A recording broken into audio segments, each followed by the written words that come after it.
We're going where the sun shines brightly. We're going where the sea is blue. We've seen it in the movies. Now let's see if it's true. Everybody has a summer holiday, doing things they always wanted to. So we're going on a summer holiday to make our dreams come true. For me and you.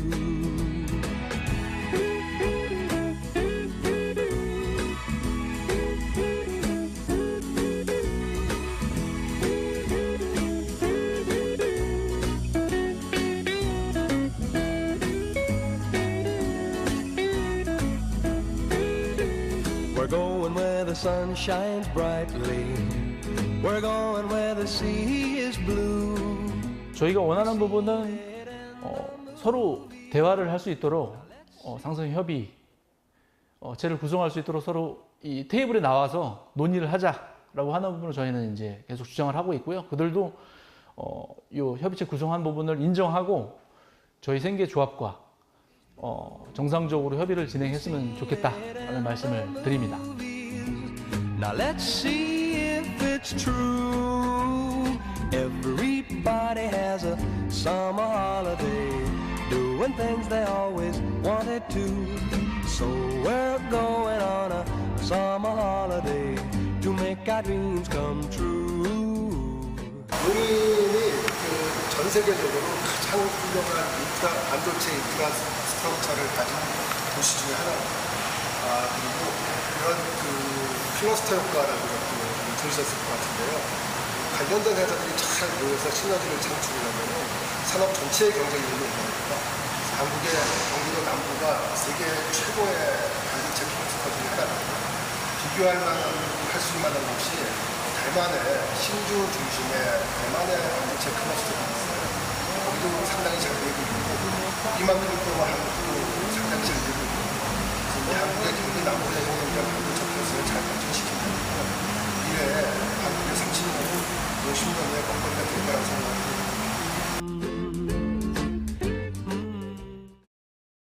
시청자 여러분 안녕하십니까? 인사이드 경인입니다.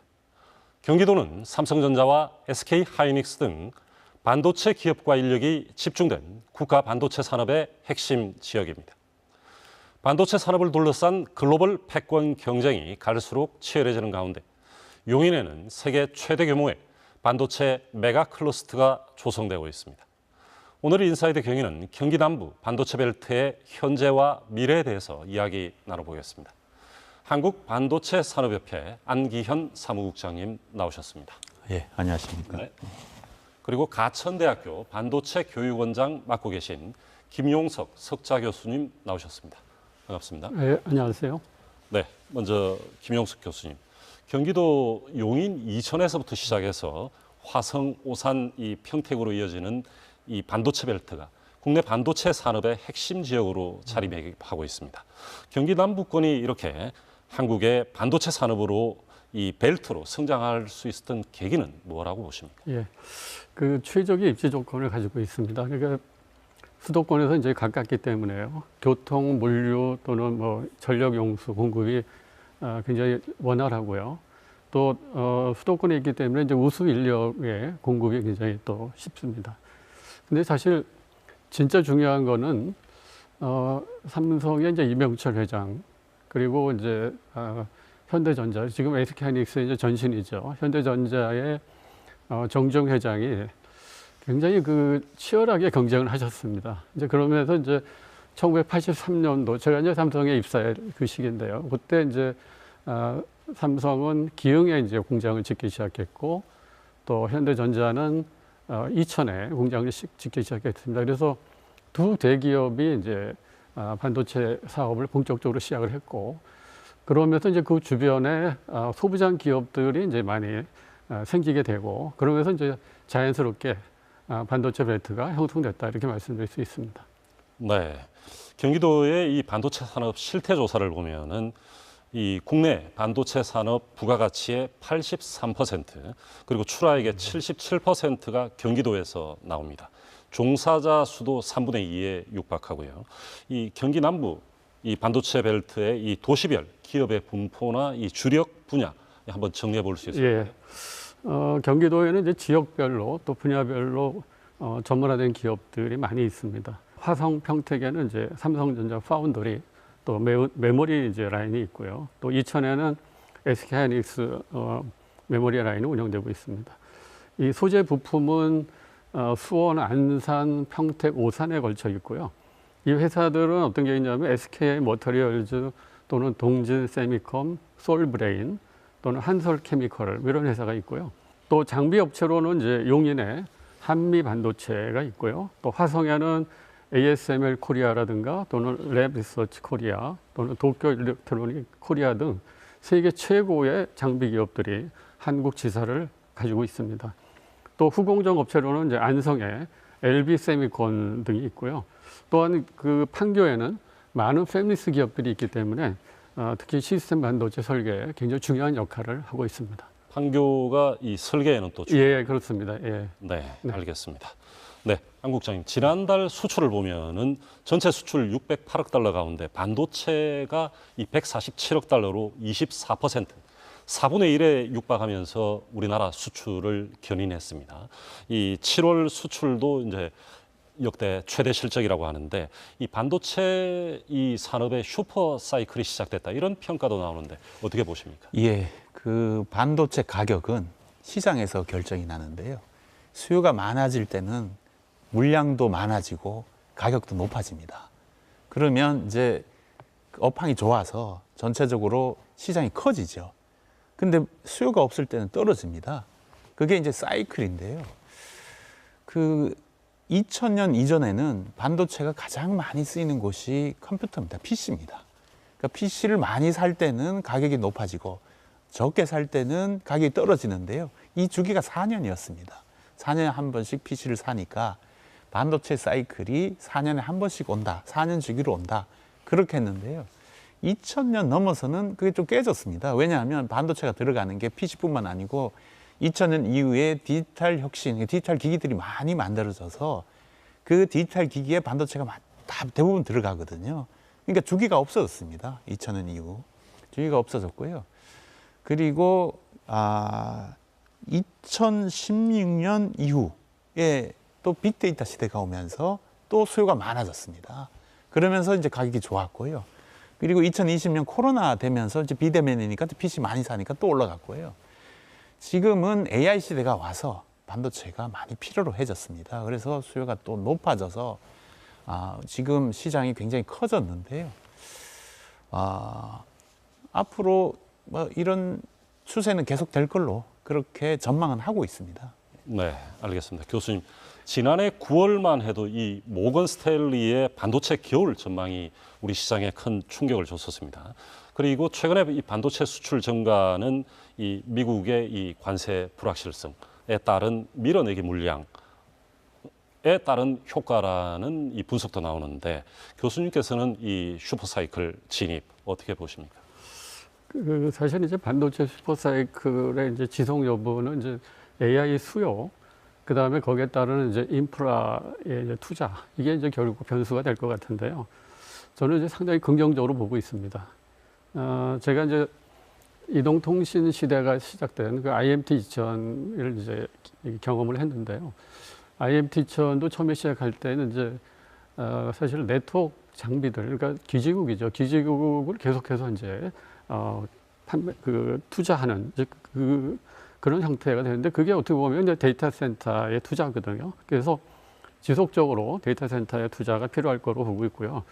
지난해 이제 그 트럼프의 100% 관세 발언이 이제 불확실성이나 그런 요인이 있긴 하지만 삼성이나 SK 하이닉스는 이제 미국에 공장을 짓고 있기 때문에 그 부분에서는 이제 관세 회피가 저는 가능할 거로 보여지고 있고요.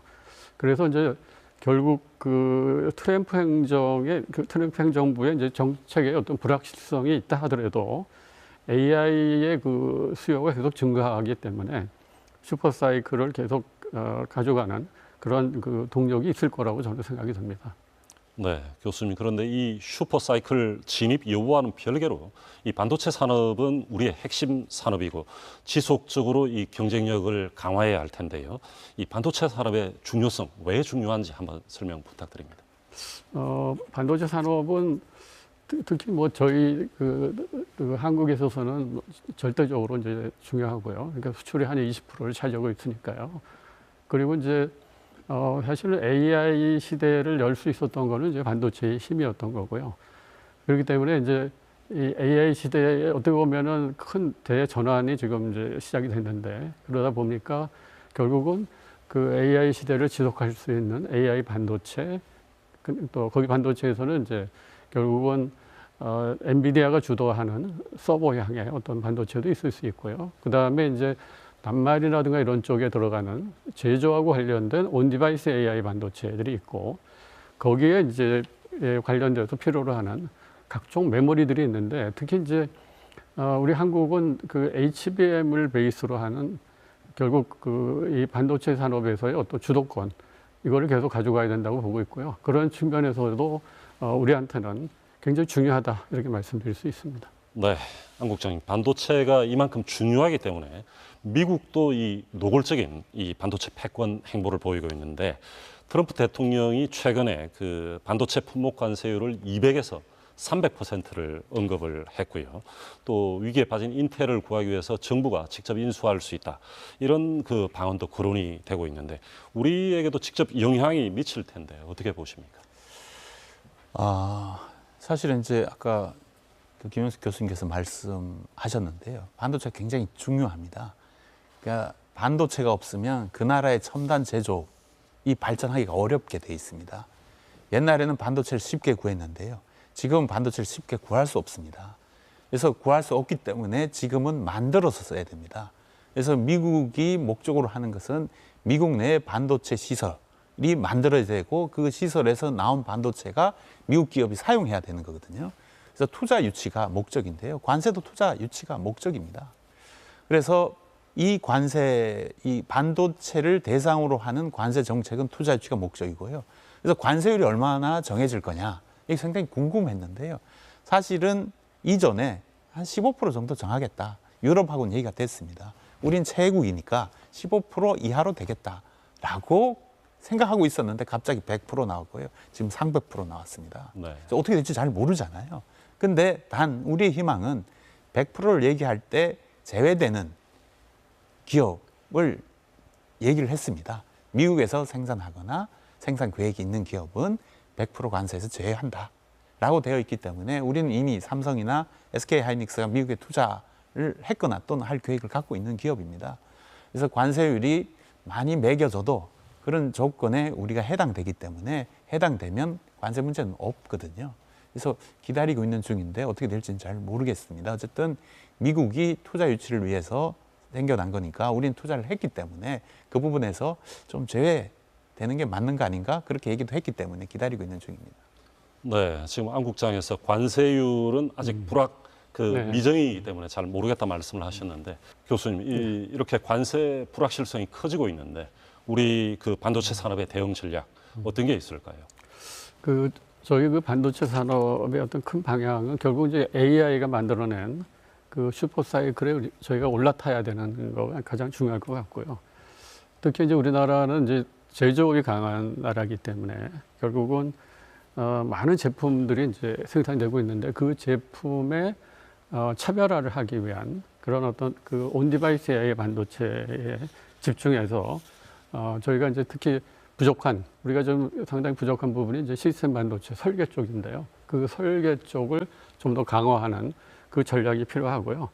그 다음에 이제 지금 우리가 이제 잘하고 있는 메모리에 있어서는 특히 이제 그 HBM을 수축으로 해서 또 PIM이라든가 또는 뭐 DDR6라든가 이런 AI 향의 어떤 그 차세대 메모리, 이런 쪽에도 우리가 그 리더십을 계속해서 가져가야 된다고 저는 생각이 됩니다. 네, 안 국장님, 이런 이 반도체 패권 경쟁에서 우리도 물러설 수가 없지 않습니까? 그래서 세계 최대 규모의 반도체 국가 산업단지를 건설하고 대규모 투자가 진행되고 있는 곳이 바로 용인 반도체 국가산단입니다. 용인 국가산단의 청사진 간단하게 정리해 주시죠. 예, 그 용인에 가면 지금 한참 공사하고 있는 곳이 있는데요. 그건 일반 산단이고요. SK 하이닉스가 하는 겁니다.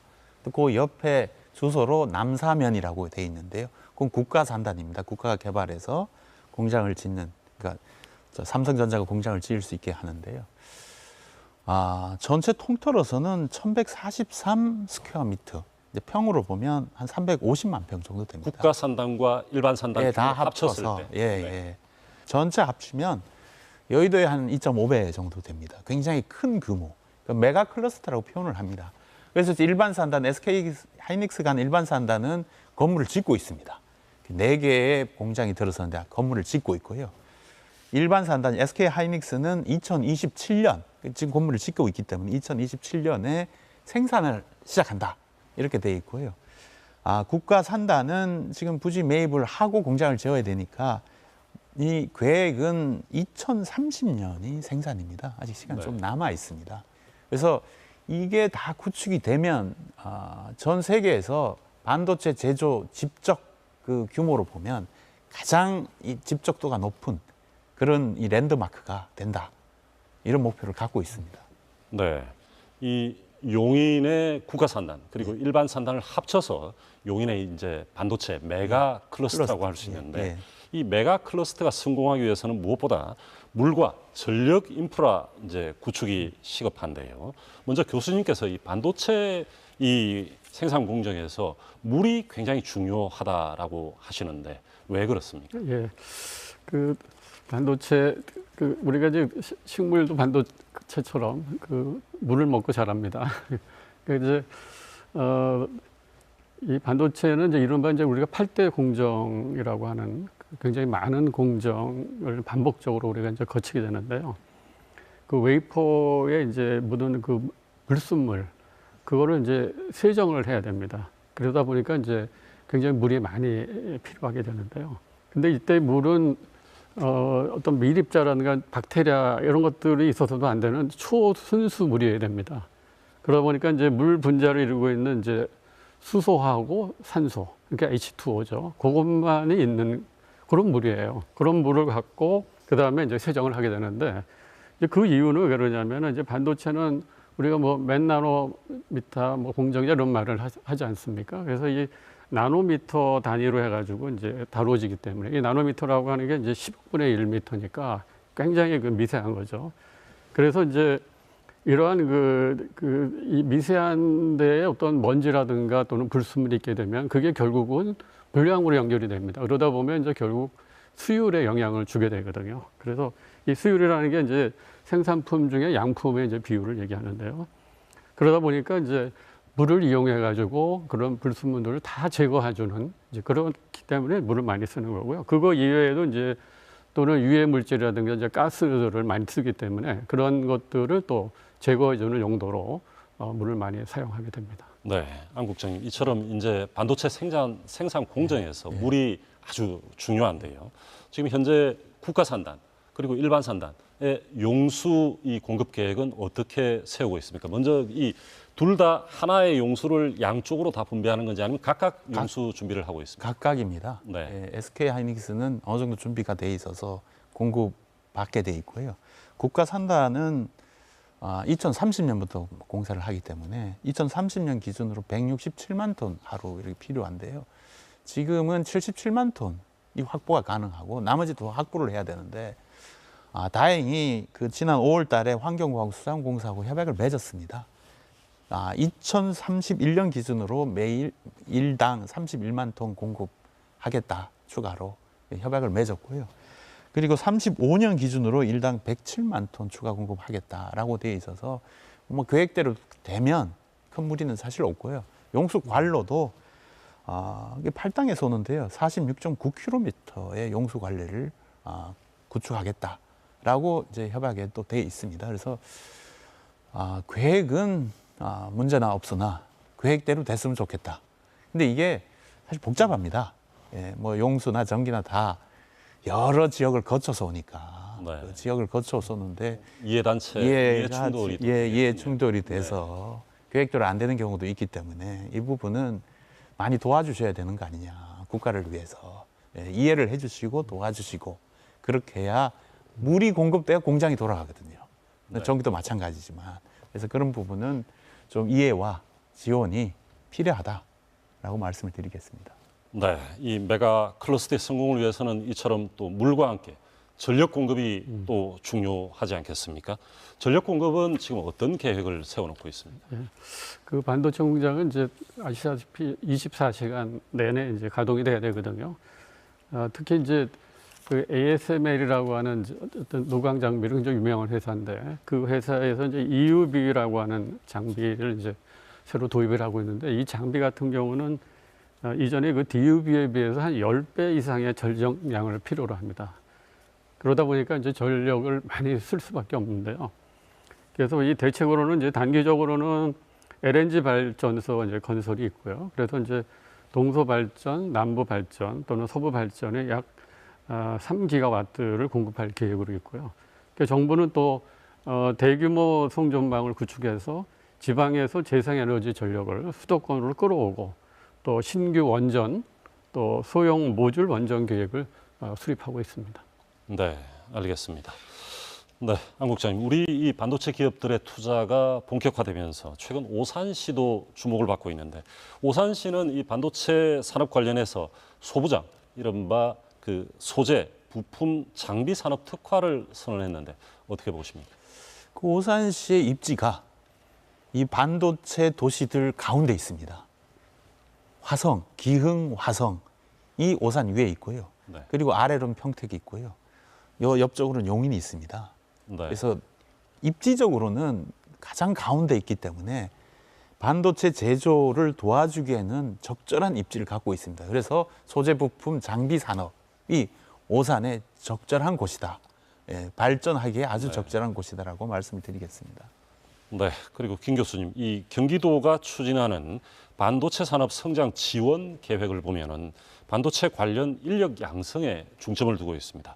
교수님께서는 그 현장에서도 30년 가까이 계셨는데 이 인력 양성도 어떤 목표 그리고 방향 이 설정을 잘해야 될 것 같은데 어떻게 해야 돼요? 예, 저도 이제 뭐 지금 대학에서 반도체 교육원을 맡고 있습니다만 제가 생각할 때는 이제는 양보다는 질로 가야 되겠다 이런 생각이 들고요. 특히 이제 대학 같은 경우는 이제 석박사 인력의 전문 인력을 좀 더 키워야 된다고 생각이 들고요. 특히 이제 제가 이제 기업에서도 많은 경험을 했지만 결국 석사 인력이 굉장히 중요하더라고요. 그래서 특히 그 학석 과정 같은 예를 들어서 이제 보통 대학원까지 하려면 6년이 걸리는데 4년 플러스 1 해가지고 5년 만에 석사 인력을 만들어내는 거죠. 그런 어떤 그 학석 과정을 강화하는 이런 방법이 좋을 것 같고요.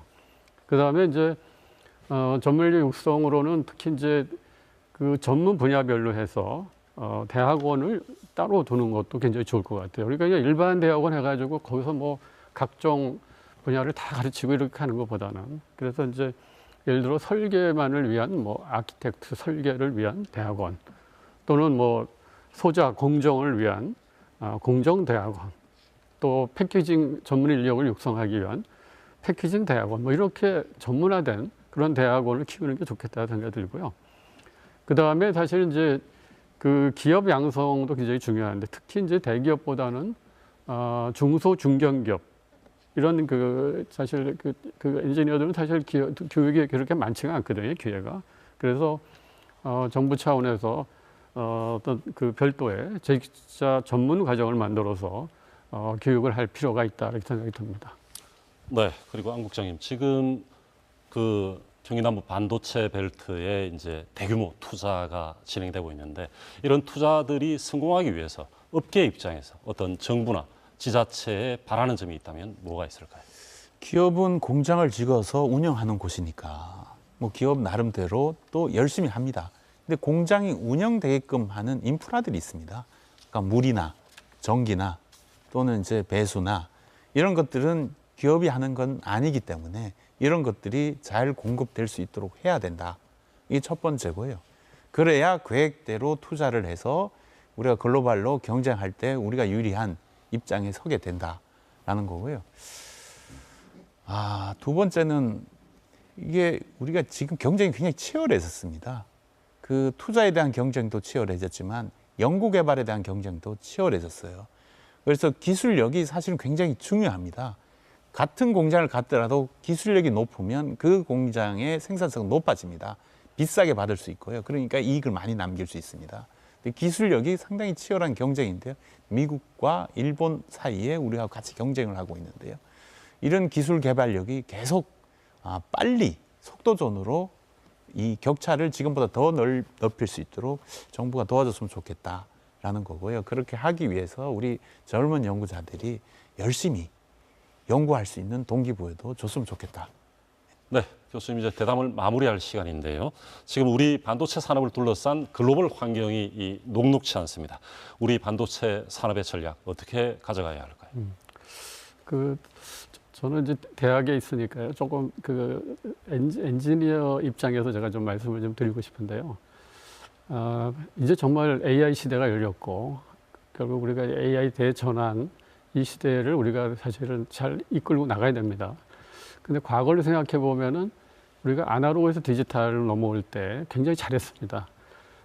그때 이제 중요했던 거가 결국은 우리 우수한 인재들이 결국 열심히 일을 해줬던 거거든요. 근데 지금을 놓고 보면은 사실 이공계 위기가 뭐 한 20년 정도 계속 지속이 됐고요. 그러면 거기에 대한 대책은 결국은 우리 엔지니어들, AI 시대를 끌고 가야 되는 우리 진짜 엔지니어들이 대우받는 시대, 그 시대를 우리가 어떻게 만들 것일까? 그 부분에 대해서 정부도 노력을 해야 될 것이고 또 우리 대학이나 또는 우리 사회가 결국 노력을 해야 되지 않나 싶습니다. 안 국장님도 우리 중장기 전략에 대해서 한 말씀 부탁드립니다. 예, 방향은 설정이 돼 있습니다. 지금 전 세계적으로 반도체 투자 전쟁인데 우리도 이제 투자할 곳이 용인 메가 클러스터인데 그 용인 메가 클러스터가 계획된 대로 제조 시설이 잘 구축돼서 운영돼야 된다. 근데 시간이 중요하다. 시간이 뒤처지면 경쟁력이 떨어진다. 그래서 계획된 일정 내에 잘 구축돼서 운영될 수 있도록 모든 이 정부나 국민들이 도와주셔야 된다. 이렇게 말씀을 드리고요. 두 번째는 치열한 기술 경쟁 내에서 우리가 어떻게 하면 이 기술 개발 속도를 빠르게 할 수 있느냐라는 고민들은 다 같이 고민을 좀 해봤으면 좋겠습니다. 네, 감사합니다. 두 분 오늘 말씀 감사합니다. 네, 감사합니다. 미래 먹거리이자 전략 자산인 반도체 산업의 글로벌 패권 경쟁은 날이 갈수록 치열해지고 있습니다. 이 주도권을 놓치지 않기 위해 경기 남부 반도체 벨트의 경쟁력 강화, 그리고 세계 최대 규모로 새롭게 조성되는 용인 반도체 메가 클러스터의 중요성은 아무리 강조해도 지나치지 않을 것입니다. 오늘 인사이드 경위는 여기서 마무리합니다. 시청해 주신 여러분 감사합니다.